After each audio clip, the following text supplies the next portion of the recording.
combinatórios. Pessoal, agora nós vamos falar sobre vários tipos de circuitos que nos facilitam a vida e que são comumente utilizados no mercado. Como nós vimos no início do curso, as coisas na nossa vida normalmente são analógicas. Então nós precisamos fazer conversões de analógico para digital.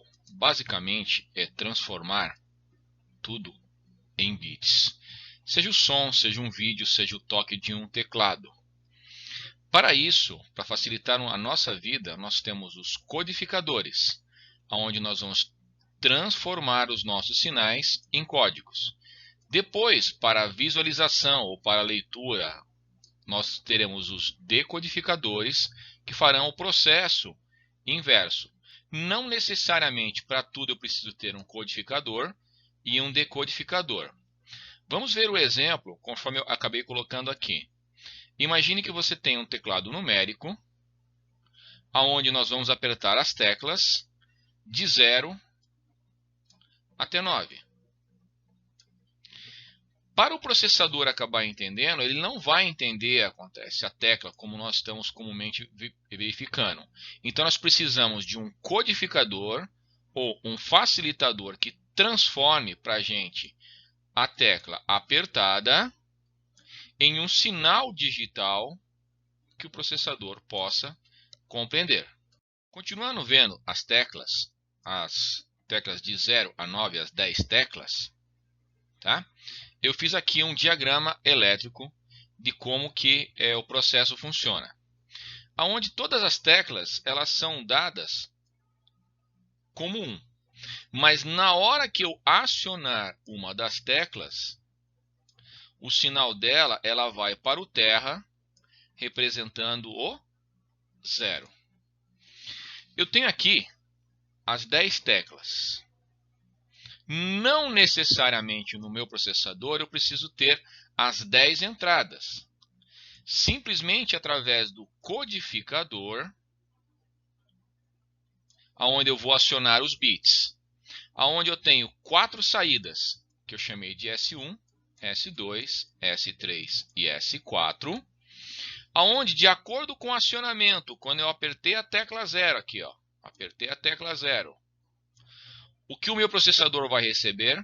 Um conjunto de 4 zeros. Se eu apertar a tecla 1, aqui, ó, eu vou receber 0, 0, 0, 1. E assim por diante. Chegando até a tecla 9, onde eu tenho o código 1001. Nesse caso, pessoal, se vocês perceberem, o preenchimento aqui foi 0, 1, 0, 1. Depois aqui 0, 0, 1, 1, 0, 0, 1. 4 zeros, 4 uns, 8 zeros. E se precisasse de mais teclas, eu teria aqui até mais espaço, poderia ter até mais linhas, com mais entradas e apenas 4 saídas. Como nós temos 4 saídas, é equivalente a 2 elevado à quarta, onde eu posso ter, no máximo, até 16 entradas. Mas olha que legal, na fiação que vai para o processador, eu só preciso apenas de 4 fios. Não vou precisar de 16 fios. Isso é uma grande economia, para isso que serve o codificador. O codificador 74147, ele é um codificador onde eu vou pegar um sinal decimal e vou converter ele em um sinal binário.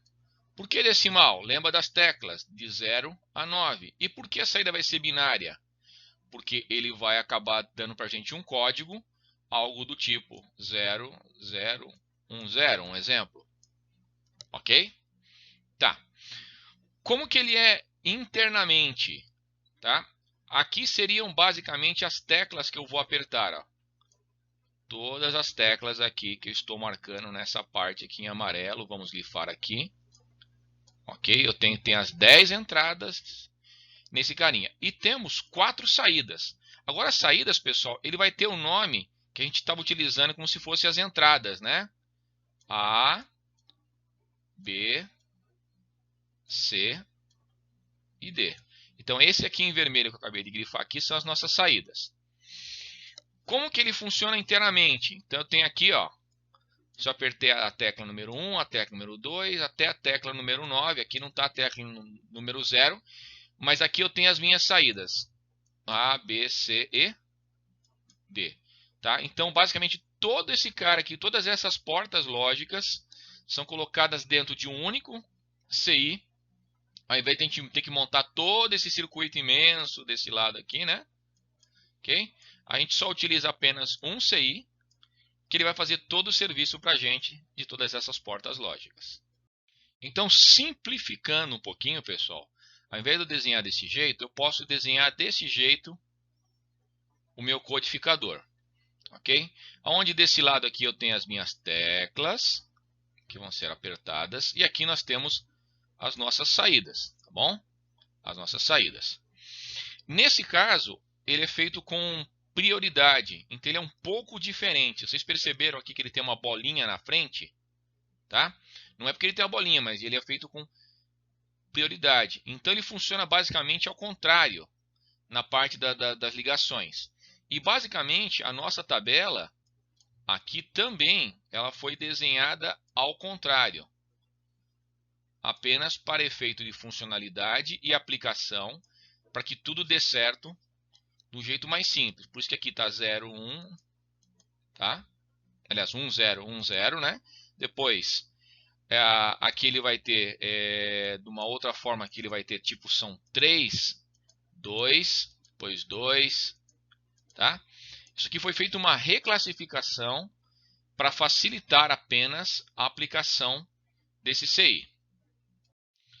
Novamente, eu vou ter o esquema feito aqui do 74147, onde nós vamos estar ligando sempre ele no 0, aqui, ó, ligando aqui no terra.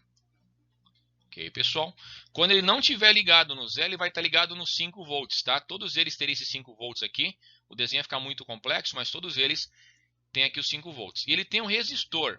Esse resistor que a gente chama de pull down é para garantir que a gente não acabe queimando essa porta, tá? Então ele vai estar tipo ligado. E aqui nós vamos ter a saída, ok?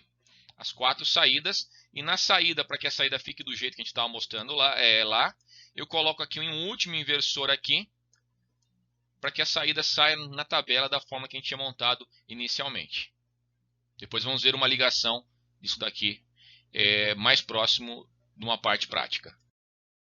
Vamos voltar a falar do display de 7 segmentos. Se você for comprar, ele tem alguns modelos e nós só temos que tomar cuidado com uma coisa, ok? É saber se ele é catodo comum ou se ele é anodo comum. Por quê, pessoal? Porque se esse cara for catodo comum, aqui no meio eu vou ter que ligar ele no terra. Se ele for anodo comum, aqui no meio eu vou ter que ligar no VCC. Mas, professor, e se eu ligar ele invertido? Simplesmente ele não vai acender. Lembre-se que aqui dentro nós temos um LED, tá certo? Ou, literalmente, é um diodo que emite luz. Então, se ele for ligado invertido e a tensão não for muito alta, lembrando que a tensão aqui é assim em torno de 5 volts, né? Então, ele não vai acabar queimando esse cara se a gente acabar ligando ele invertido. Aí você me pergunta, professor, eu tenho lá um display de 7 segmentos em casa. Eu preciso testar para saber se ele é catodo comum ou se ele é anodo comum. Pessoal, simplesmente se eu pegar uma pilha, ok? E fazer a ligação dessa forma, aqui, ok? E ele acender, ele é catodo comum. Mas se eu inverter a posição da pilha, ligando aqui no meio, tá certo? O nosso negativo, e ligando aqui o nosso positivo, eu sei que ele vai ser um anodo comum. Agora, sabendo que ele é catodo comum, ok? Eu quero todos os detalhes desse carinha aqui, ó, tá? Então, normalmente eu vou procurar ele num datasheet para ter certeza, acontece como que são os pinos dele. Então, aqui no desenho a gente tem todas as ligações acontecem para a gente poder acender de acordo com as letras. O A, B, o C, o D, o E, o F e o G. E, nesse caso, ele tem aqui que é um DP, como se fosse um ponto, para a gente colocar casas decimais. Conforme o material do primeiro bimestre, para a gente poder ligar um display de 7 segmentos, nós precisaríamos de 7 entradas. Nesse caso, eu vou utilizar um decodificador BCD, ok? Onde eu vou ter simplesmente 1, 2, 3, 4 entradas e eu vou ter aqui no final as minhas 7 saídas, ok? Então, se eu não estiver mandando nada, apenas zeros, ok? Ele vai responder para a gente 0.